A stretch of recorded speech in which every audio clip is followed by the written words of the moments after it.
করেছি। আল্লাহ পাক আয়াতে কারিমার মধ্যে বলেন লাআল্লাকুম তাত্তাকুন, যাতে করে তোমরা মুত্তাকি হতে পারো, তাকওয়া অর্জন করতে পারো।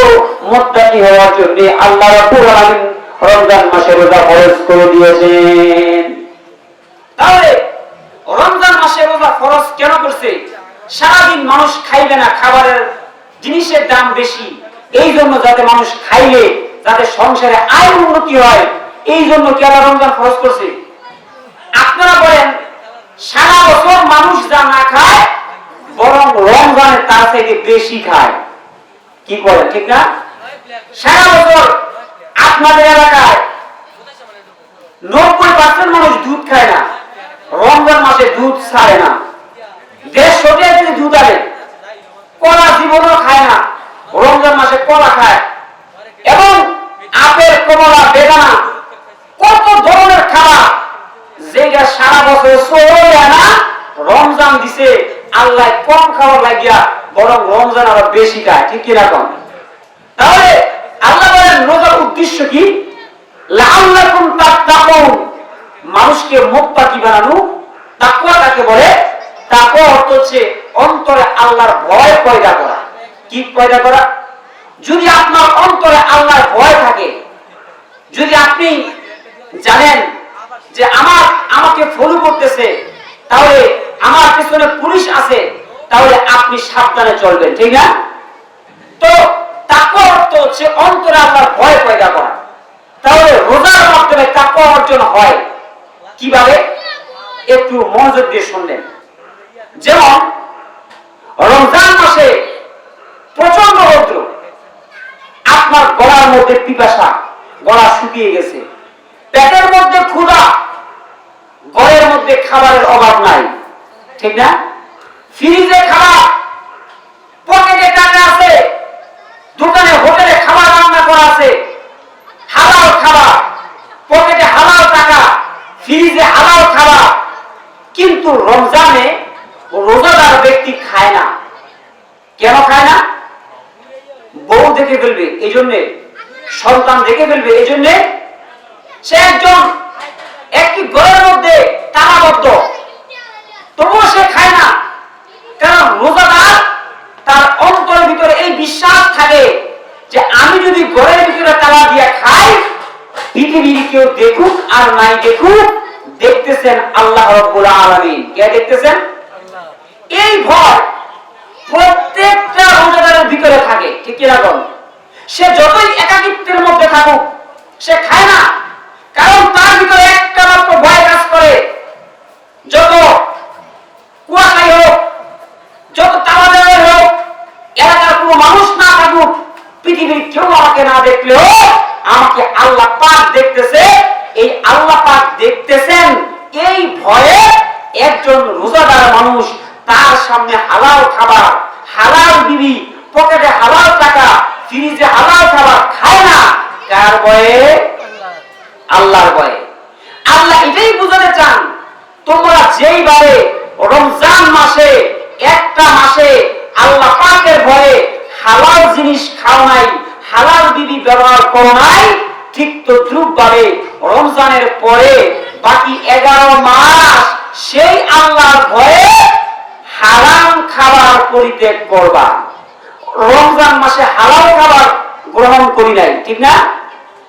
কেন? আল্লাহর বিধান নাই, কিন্তু আল্লাহ বুঝাইতে চান রমজানের পরে হারাম খাবার গ্রহণ করা যাবে। কথা বুঝেন নাই? তাহলে রমজানে হালাল জিনিস ব্যবহার করি নাই, আর রমজানের বাইরে হারাম জিনিস ব্যবহার করা যাবে না। রমজান মাসে এই বিশ্বাস রেখেছি যে আল্লাহ আমাকে দেখতেছে। আল্লাহ পাক এটাই বলতে চান, রমজানের পরে এই ভয় যেন তোমার অন্তরে কাজ করে। এই কাজ করে, এই ভয় যদি অন্তরে লালন করে মানুষ গুনাহমুক্ত জীবন যাপন করতে পারে, এই জন্যই আল্লাহ রমজান মাসে রোজা ফরজ করে দিয়েছেন। বলেন সুবহানাল্লাহ। এবং আরেকটা খুশির সংবাদ বলি, শুনতে চান আপনারা? হাদিসে কুদসি, আল্লাহ হাবিবের মুখের ভাষ্য, আল্লাহ রাব্বুল আলামিন বলেন, আস-সাওমু লি ওয়া আনা আজজি বি। আল্লাহ রাব্বুল আলামিন বলেন হাদিসের ভাষ্য পাচ্ছেন, যেই হাদিসের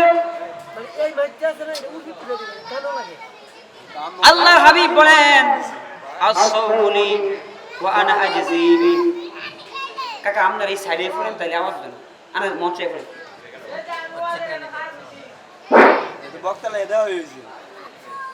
আল্লাহ হাবিব বলেন আসসাউলি ওয়া আনা আজজিবি। হাদিসের ভাষ্য পাচ্ছেন আল্লাহ রাব্বুল আলামিন হাদিসে কুদসি আল্লাহ রাব্বুল আলামিন বলেন রোজা হচ্ছে আমার জন্য, রোজার পুরস্কার আমি আল্লাহ নিজেই দান করব। মনোযোগ দিয়ে শুনেন, মাইকের আওয়াজ যত দূর যাচ্ছে মনোযোগ দিয়ে শুনবেন। আল্লাহ পাক বলেন রোজা আমার জন্য। কে বলতেছেন? আল্লাহ বলছেন। আল্লাহ পাক এই কথা বলেন নাই যে নামাজ আমার জন্য, হজ আমার জন্য, যাকাত আমার জন্য, যাবতীয় ভালো কাজ আমার জন্য। আল্লাহ এই কথা কোথাও বলেন নাই। আল্লাহ শুধুমাত্র একটা ইবাদত নিজের সঙ্গে খাস করেছেন, as-sawmu li, রোজা হচ্ছে আমি আল্লাহর জন্য, রোজার পুরস্কার আমি আল্লাহ ফেরেশতার মাধ্যমে দেব না। রোজার পুরস্কার আল্লাহ নিজে বান্দাদেরকে দিবে। সুবহানাল্লাহ। নামাজের পুরস্কার আল্লাহ নিজে কুদরতি হাতে দিবেন না। যাকাতের পুরস্কার, হজের পুরস্কার, যত ভালো কাজ করেন সমস্ত কাজের পুরস্কার আল্লাহ ফেরেশতার মাধ্যমে দিবেন। বলেন কার মাধ্যমে দিবেন? কিন্তু রমজান মাসে রোজার পুরস্কার হচ্ছে আমার। আল্লাহ পাক রব্বুল আলামিন বলেন রোজার পুরস্কার আমি আল্লাহ কোন ফেরেশতার মাধ্যমে নয়, বরং রোজার পুরস্কার আমি আল্লাহ নিজেই বান্দাদেরকে দান করব। এখন প্রশ্ন হতে পারে আপনাদের, হুজুর রোজার পুরস্কার আল্লাহ নিজে দিবেন কেন? এই রোজা এরকম কি ইবাদত? এটা এমন কি মার্কা মারা ইবাদত? এমন গুরুত্ব কেন রোজা? শুনতে চান কেন আল্লাহ রোজার পুরস্কার কেন দিবেন? আমরা যত ইবাদত করি সমস্ত ইবাদত দুই ধরনের। কয় ধরনের? একটা হচ্ছে বাহ্যিক, আরেকটা হচ্ছে আভ্যন্তরীণ। একটা মানুষকে দেখানোর জন্য হতে পারে, আরেকটা আল্লাহকে দেখানোর জন্য হতে পারে, ঠিক না? যেমন একটা মানুষ নামাজ পড়ে, হতে পারে এই নামাজটা আল্লাহকে রাজি খুশি করার জন্য, আবার হতে পারে এলাকার মানুষকে দেখানোর জন্য। হতে পারে না?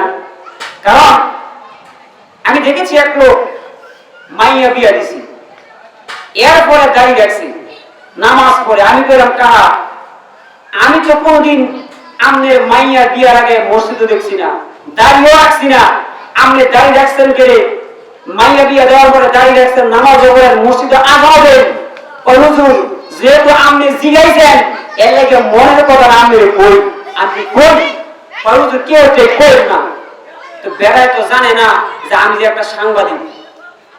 আমি মনে করি বেড়া এমন বেড়াটাই কইছ যে এবারে পুরো রেডু, ঠিক না? আমি তো কেলে রাখছেন, এবার আমি হাত ধরা কই হুজুর আমার মাইয়ার যে বিয়া দিছি, আমার মাইয়ার জামাই দেখতে সেম সেম আমার মতোই। এবং যদি আমার মাইয়ার জামাই আর আমি বাজারও যাই তো মাইনছে মনে করে আমার দুই ভাই। এর লাগিয়া জামাই এবং শ্বশুর পার্থক্য করার জন্য মাইয়ার দিকে তাকাইয়া দাঁড়িয়ে রাখছি। কেলিকে দাঁড়িয়ে রাখছি? আমরা তো জামাই, মেয়ের জামাই আর বাপ সেম সেম। এমন দাঁড়িয়ে রাখছি, নামাজ না বলে মাঝে টিটকারি করে দাঁড়িয়ে রাখছ। হ্যাঁ, এর লাগিয়া মানছে দেয় লাগিয়া এ আস্তে আস্তে আইয়াই। আমি মনে করি কাকা কইছেন তখন বেড়াটাই কইছেন, পুরো বিবিসিটাই কইছেন, ঠিক না? তাহলে সমস্ত ইবাদত নামাজ পড়েন হতে পারে আল্লাহকে রাজি খুশি করার জন্য, আবার হতে পারে মানুষকে দেখানোর জন্য। এটা প্রত্যেকের মনের খবর, ঠিক না? এক লোক যাকাত দেয়, যাকাতের শাড়ি লুঙ্গি টাকা পয়সা বাড়িতে এনে মানুষকে দিচ্ছে, এটা হতে পারে আল্লাহর জন্য দেয়, হতে পারে মানুষকে দেখানোর জন্য দেয়। সম্ভাবনা আছে না? এক লোক হজ করে, হতে পারে আল্লাহর জন্য, হতে পারে মানুষকে দেখানোর জন্য। কিন্তু রোজা এমন এক ইবাদত, যে ইবাদত পৃথিবীর কাউকে দেখানো যায় না। আপনি যে রোজা রাখছেন এটা কি দেখানো যায়? আরো সহজ ভাষায় বলি, এই যে একটা ক্যামেরা, এটা কি ক্যামেরা। একজন লোক নামাজ পড়তেছে, এই ক্যামেরা দিয়া নামাজের ছবি তোলা যায়। আমার যুবক ভাইরা ফেসবুকে ছবি দিয়া পোস্ট দেয় যে জুম্মা মুবারক, ঠিক না? তাহলে নামাজের ছবি তোলা যায়, যাকাতের ছবি তোলা যায় না, হজের, ভালো কাজের, খারাপ কাজের, সব কাজের ছবি তোলা যায়। এখন যদি আমি কই চাচা আপনি যে রোজা রাখছেন এইটা আমার একটা ছবি তুলে দেন, কি বল? আপনি যে রোজা রাখছেন এটার কোন ছবি তুলে যাব? তাহলে বুঝতে পারলাম রোজা এমন এক ইবাদত, যে ইবাদত আল্লাহ ছাড়া পৃথিবীতে কাউকে দেখানো যায় না। রোজার সম্পর্ক সরাসরি বান্দা এবং আল্লাহর সাথে সম্পর্ক। কার সাথে? এজন্য আল্লাহ রাব্বুল আলামিন বলেন হাদিসে কুদসি, রোজা হচ্ছে আমার জন্য, আর রোজার পুরস্কার আমি আল্লাহ নিজেই বান্দাদেরকে দান করব। যেমন এক একটা ইবাদতের এক একটা ফলাফল আছে। আল্লাহ রাব্বুল আলামিন বলেন ইন্নাস সালাতা তানহা আনিল ফাহশাই ওয়াল মুনকার, নিশ্চয় নামাজ মানুষকে খারাপ অশ্লীল অন্যায় কাজ থেকে ফিরায়। নামাজ মানুষকে খারাপ কাজ থেকে ফিরায়। কিসে? নামাজে। হজ করলে মানুষের জীবনের সকল গুনাহ মাফ হয়ে যায়। যাকাত দিলে মানুষের সম্পদ পবিত্র হয়। যদি কোনো ব্যক্তি যাকাত না দেয়, কুকুরের পায়খানা খাওয়া যেমন হারাম, আপনার বৈধ সম্পদ হারামের সাথে মিলার কারণে হারাম হয়ে যায়। তাহলে নামাজ মানুষকে খারাপ থেকে ফিরায়, হজ মানুষের গুনাহমুক্ত করে, যাকাত মানুষের সম্পদ পবিত্র করে, দান সদকা করলে মানুষের বিপদ দূর হয়। আর দেখবেন কিছু আছে সিগারেট খাইলে পেট ক্লিয়ার হয়। কি হয়? এর একটা ফায়দা আছে না? আবার দেখবেন বক্তারা চা খাইলে গলা ক্লিয়ার হয়। তাহলে এক একটা কাজের এক একটা কি আছে, ফলাফল আছে। এবং রোজা রাখলে কি হয়? এটা আল্লাহ নিজেই বলেন, রোজা রাখলে মানুষ তাকওয়াবান হয়, মানুষ মুত্তাকি হয়। এই জন্য আলহামদুলিল্লাহ আমাদের রমজান আঙ্গুলটা দেরি আছে না? তাহলে এই যে রোজা আমাদের সম্মুখে আসতেছে, এটা একটা ইবাদতের মৌসুম। কেমন মৌসুম? একটু লক্ষ্য করে দেখেন। আল্লাহর হাবিব বলেন কোন ব্যক্তি যদি একটা নেক কাজ করে, বলেন কয়টা? আমি প্রথমেই বলেছিলাম একটা নেক কাজ করলে আল্লাহ রাব্বুল আলামিন ওই ব্যক্তির আমলনামায় 10 গুণ সওয়াব দান করে দেন। বলেন কয় গুণ? আল্লাহর হাবিব বলেন কোন ব্যক্তি যদি রমজানুল মুবারকে একটা নফল ইবাদত করে, ওই ব্যক্তির আমলনামায় একটি ফরজের সমান সওয়াব দান করে দেন। আপনি যদি নফল ইবাদত 11.5 মাস করেন, সামান্য সওয়াব সামথিং। কিন্তু রমজান মাসে চাঁদ ওঠার পর থেকে ঈদের চাঁদ পর্যন্ত যদি আপনি সামান্য নফল কারে কয় জানেন? যেই কাজ করলে সওয়াব হয়, না করলে গুনাহ হয় না। আর ফরজ সারা জীবনের সমস্ত নফল যদি কষ্টিপ মেরে ফেসান, একটা ফরজের সমান হবে না। অর্থাৎ যদি আপনি 101 লক্ষ মুরগি আর একটা ওটের সাথে তুলনা করেন, মিলবে? কথা বুঝেন নাই? তাহলে রমজান মাসে একটা নফল করলে ফরজের সমান, আর রমজান মাসে একটা ফরজ করলে 70টি ফরজের সমান। শুধু তাই না, নবীজি বলেন কোন সন্তান যদি তার মা বাবার দিকে তাকায়, আল্লাহ পাক সন্তানের আমলনামায় একটি কবুল হজের সওয়াব দান করে। সাহাবায়ে কেরাম প্রশ্ন করলো, এত অফার ওয়া ইন নাযারা কুল্লা ইয়াউমিন মিয়াতা মাররা, ও আল্লাহর নবী, কোন সন্তান যদি 100 বার তাকায় মা বাবার দিকে, নবীজি বলেন 100 বার তাকাইলে আল্লাহ সন্তানের আমলনামে 100 কবুলের সওয়াব দিবেন। প্রিয় ভাই সব, এই যে রমজান মাস আমাদের সম্মুখে আসতেছে, একটা নফল করবেন ফরজের সমান। এখন যদি চিন্তা করেন হুজুর, তাহলে রমজান মাসে এত অফার হয়, তাহলে পাপের কি হইব? তাহলে একটা গুনাহ করলে কি 70টা গুনাহ হইব? না না, এটা একটা হোনা দরকার, ঠিক না? হাদিসে নবীজি বলেন, কোন ব্যক্তি যদি একটা ভালো কাজের নিয়ত করে, যেমন আপনারা যারা ওয়াজ আইছেন, আগে তো নিয়ত করছেন যে আজকে ওয়াজ প্রথম থেকে শেষ পর্যন্ত হলাম, নিয়ত করছেন, ঠিক না?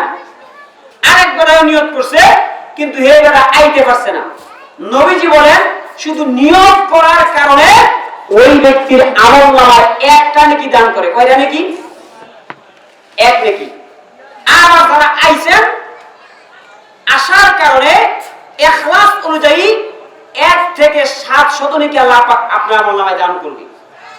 কিন্তু এবার খারাপ কাজের দিকে আসেন।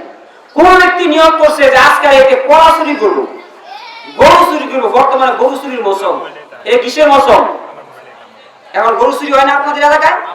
আর কেউ কোন সোলে নিয়ত করছে আজকে এতে একটা গরু মারা, ঘটনা ক্রমে ওয়াজের ফান্দে বইরা বক্তা ওয়াজের মজা পাইয়া ওয়াজ করছে, এক গরু চুরি করতে পারছে না, নিয়ত তো করছেন, কিন্তু যেহেতু নিয়ত করছে গুনাহ করছে না, এর লাগে তার আমলনামায় কোনো গুণ হইলে না। আর যদি গুনাহ করেই ফেলে, তাহলে একটা গুনার বিনিময়ে একটা গুণের আমলনামায় দান করে দেয়। এই জন্য ভাই সব, আলহামদুলিল্লাহ, আজকে আমাদের ওয়াজের মধ্যমণি আমাদের শ্রদ্ধেয় বড় ভাই হযরত মাওলানা ওমর ফারুক সাহেব আমাদের সম্মুখে এসে গেছেন, বলি আলহামদুলিল্লাহ। আমি এলাকাবাসীদেরকে দৃষ্টি আকর্ষণ করে বলতেছি, এখন যারা রাস্তাঘাটে বাড়িতে বসে আছেন, আজকে মাহফিলের মধ্যমণি হযরত মাওলানা ওমর ফারুক সাহেব আমাদের প্রধান ওয়াজ আমাদের সম্মুখে এসে গেছেন, বলি আলহামদুলিল্লাহ। এবং বাদ এশা আমাদের সম্মুখে আরেকজন বক্তা রয়েছেন, যিনি হযরত মাওলানা জুবাইর আহমদ আনসারী রহমতুল্লাহ আলাইহি। ওনার প্রতিচ্ছবি আলোচনা শুনলে বুঝতে পারবেন মিষ্টি কিরকম, ঠিক না? এই জন্য আপনাদেরকে অনুরোধ করে বলবো, এখনো যারা রাস্তাঘাটে বাড়িতে আছেন, আপনারা মাহফিলে চলে আসেন। আজান কি 7:30টায়? আজান না, 7:30টায় এখানে আজান হয়, 8:30টায় জামাত। এখন এই রমজানের মাধ্যমে মানুষ তাকওয়া অর্জন করতে পারে, মানুষ মুত্তাকি হতে পারে। তাহলে তাকওয়া কি এবার একটু আলোচনা করি। হযরত ওমর ফারুক রাদিয়াল্লাহু তাআলা আনহু উবাই ইবনে কাবকে জিজ্ঞেস করলেন, ভাই তাকওয়া কি? তো উবাই ইবনে কাব বলছে, ওমর তুমি কি কখনো এমন রাস্তা দিয়ে হেঁটেছো যে রাস্তা নিচে দিয়ে কাটা? বললো, ইয়া রাসূলুল্লাহ, ইয়া ওমর ফারুক, হ্যাঁ হেঁটেছি। বললো, তুমি কিভাবে হেঁটেছো? মনে করেন আপনাদের রাস্তায় কাদা পেক, এবার শুকনো রাস্তায় যেভাবে বললেন, যেভাবে দৌড় দেন, এই পেয়ার রাস্তা কেমনে দৌড় দিবেন? কেমনে দিবেন? লুঙ্গিটি কাছায়া আর পুলিশ শক্ত করে দইরা কোন বেহাতে হা কইরা কোন রকম রাস্তা পার হইবে, ঠিক না? আর শুকনো রাস্তায় কেমনে যাবেন? দৌড় দিবেন। এখন উবাই ইবনে কাব বলছে, ওমর যে রাস্তার নিচে কাদা কাটা, আপনি এরকম রাস্তা দিয়ে হেঁটেছেন? বলে হেঁটেছি। বলে কেমনে? খুব সাবধানে আসি, যাতে করে কাদা শোলো না বিন্দে। উবাই ইবনে কাব বলছে, ওমর এর নাম হচ্ছে তাকওয়া। এর নাম কি? তাকওয়া। এই দুনিয়ার মধ্যে হাজারো গুনাহ, হাজারো কাটা, হাজারো পাপ তোমার সামনে প্রস্তুত, ঠিক না? কিন্তু সেই পাপ মুক্ত হয়ে জীবন যাপন করা, আল্লাহকে ভয় রেখে, আল্লাহ পাকের ভয়, আল্লাহ ভীতি, রাসূল প্রীতি অন্তরে লালন করে গুনাহমুক্ত জীবন যাপন করা। যেমন বাইম মাছ খাইছেন তো আপনারা? খান নাই? এই বাইম মাছ এটা অনেক পিছলা না? এই বাইম মাছ থাকে কোথায়? কাদার ভিতরে, ফেহের ভিতরে থাকে। এই ফেহের ভিতরে থাকে, কিন্তু বাইম মাছের শরীরে কিন্তু কোনো ফ্যাট নাই, দেখছেন নাকি? আপনাদের এলাকায় বাইম মাছও ফ্যাট থাকে? আঙ্গুর এলাকার কথা বলেছি, আঙ্গুর এলাকার বাইম মাছ একদম উইল ফাউডার দিয়ে গোসল করাই, কিন্তু বেড়া থাকে কই? ফেরে ফেহার দিতে দেয়, কিন্তু 22 মাসও কি নাই, কোনো ফেক নাই। যেমনি ভাবে মওলানা দৃষ্টান্ত দিয়েছেন, যেমন একটি নৌকা দেখবেন যখন নদীতে যখন নৌকা চড়ে, কিন্তু সাবধান যাতে করে নৌকার ভিতরে পানি প্রবেশ করতে না পারে, ঠিক কিনা বলেন? এই জন্য আপনারা লক্ষ্য করে দেখেছেন দুনিয়ায় যত নৌকা আছে, লঞ্চ স্টিমার রয়েছে, সমস্ত নৌকার মধ্যে একটা বেলসা থাকে, ঠিক কিনা বলেন? কেন থাকে বেলসা? যদিও এরপরে পানি যদি উঠে যায় শেষ দিয়ে ফেলে দেওয়ার জন্য, ঠিক কিনা বলেন? ঠিক তদ্রূপ ভাবে আল্লাহ রাব্বুল আলামিন এই পৃথিবীতে মানব জাতির জন্য রমজান নামক একটা বেলসা দিয়েছেন। কারণ 11 মাস তুমি যত গুনাহ করেছো, এক মাস এই রমজান নামক বেলসা দিয়া 11 মাসের গুনাহ থেকে থেকে পানি দুনিয়াতে ফেলে দেওয়ার জন্য। এই জন্য রমজান ফাইয়া যদি এমন অফার পাইয়া যদি আপনি এমন মনে করেন টমেটো এর হস্তা আমি কালো কিনছি 10 টাকা কেজি, কয়টা কয়দিন পরে 3 টাকা কেজি, এমন আপনার ভাই বই রান্তারে না তরকারি নাই, কিন্তু বাজারও টমেটো ফসে, তাইলে বই আপনার কি তুইব ভাই যদি শুনে যে বাজারও টমেটো মাংনা দেয় আর বাইক সান নাই রান্দার লেগা, তাহলে এই মন ফিটনি দিবে। বাজার গেলে তো তুমি এক মন ফিরি ফিরি আনতারো, তাহলে রমজান মাস পাইয়াও যদি এইটারে যদি আপনি ইউটিউব, ফেসবুক, টিকটকের মধ্যে কাটান, এই রমজান মাসে বেশি করে মহিলারা চিন্তা করে সময় তো যায় না, এই টিকটক, ফেসবুক, যুবক ভাইয়েরা জঙ্গল বইয়া ওয়াইফাই চালায়া কয়জুর সময় যায় না, সময় কাটায়। আর ভাই হচ্ছে চায়না রোজা, কি রোজা? চায়না বুঝেন তো, মেড ইন চায়না, বেশি দিন যায় না। আরে আসল রোজা কারে কয়? যেই রোজা রাখে জিকির আজকার করবো, আল্লাহ বিল্লাহ করবো, কোরআন তেলাওয়াত করবো, ভালো কাম করবো, এটা হচ্ছে আসল রোজা। কি রোজা? আর যেই রোজা ফজর থেকে জোহর পর্যন্ত ঘুমায়, জোহর থেকে আসর পর্যন্ত ফেসবুক, টিকটক চালায়, এরপরে চিন্তা করে হুজুরে আজান দেয় না কেরে, এটা কি রোজা? রোজার সব পাইবেন, কিন্তু রোজার যে ফজিলত, এই ফজিলত পাবেন না। এজন্য আমরা দোয়া করি যে আল্লাহ এই রমজান মাস যেন আমরা সঠিকভাবে পালন করতে পারি। যে এক মাস না খাইয়া সারাদিন উপবাস থাকার নাম তো রোজা না। আপনাদের এলাকায় শিয়াল আছে না, কলা বাদুর আছে না? এই শিয়াল সারাদিন না খাইয়া থাকে, কলা বাদুর না খাইয়া থাকে, শিকা না খাইয়া থাকে। কেন? কারণ এরা দিনে সহে দেয় না, ঝাপসা দেয়। তাহলে সারাদিন না খাইয়া থাকলেই যদি রোজা হইতো, তাহলে সবচাইতে বড় রোজাদার থাকতো শিয়ালে আর কলা বাদুরি আর সামসিকা, ঠিক কিনা কম? তাইলে বুঝতে হবে শুধু না খাইয়া থাকার নাম রোজা নয়, রোজা রেখে ইসলামের প্রাথমিক যে রোজা ছিল, ইন্নী নাযরতু লির-রহমানি সাওমা, হযরত মরিয়ম আলাইহিস সালাম রোজা রেখেছিলেন। ওনার রোজা হচ্ছে ওনার গর্ভে যখন সন্তান আসলো, বাপ ছাড়া, ঈসা আলাইহিস সালামের কোনো বাবা নাই, সন্তান যখন মাতৃগর্ভে আসলো, তখন মানুষে জিগায়, ওই মরিয়ম, তোমার যে সন্তান হয়েছে এই সন্তানের বাপের নাম কি? আল্লাহ পাক মরিয়ম আলাইহিস সালামকে বললেন, হে মরিয়ম, তোমার একটা রোজা দেই। তখনকার রোজা আছেন জানেন কি? ভাত খাওয়ান যাইতো, সব খাওয়ান যাইতো, কিন্তু রোজা হয়েছে কথার রোজা। কি রোজা? মানে রোজা রাখবেন, কোন কথা খাওয়ান যাইতো না, মাইল হবে, সাউন্ড হবে না, কথা বুঝে না? অর্থাৎ আপনি ভাত খাইতে পারবেন সব। আমাদের হিন্দুরা এরা বছরে 24টা রোজা রাখে, এরা সব খায়, কিন্তু আগুনে পাকানো কোনো খাবার খায় না, এটা তাদের রোজা। তো ইসলামের প্রাথমিক রোজা ছিল যে কি, আপনি সব খাইতে পারবেন, কিন্তু মুখ দিয়ে কোনো কথা বলতে পারবেন না। তো এই মুফাসসিরিন একরাম ব্যাখ্যা করেছেন, যেহেতু আমাদের নবীর উম্মতের রোজা হইল সব বন্ধ, খাওয়াও বন্ধ, অশ্লীল কথাও বন্ধ। যাই হোক, যে কথাগুলো শুনলাম, বললাম, আল্লাহ পাক সকলকে কথার পরে আমল করার তৌফিক দান করুন। ওয়া আখিরু দাওয়ানা আলহামদুলিল্লাহি রাব্বিল আলামিন।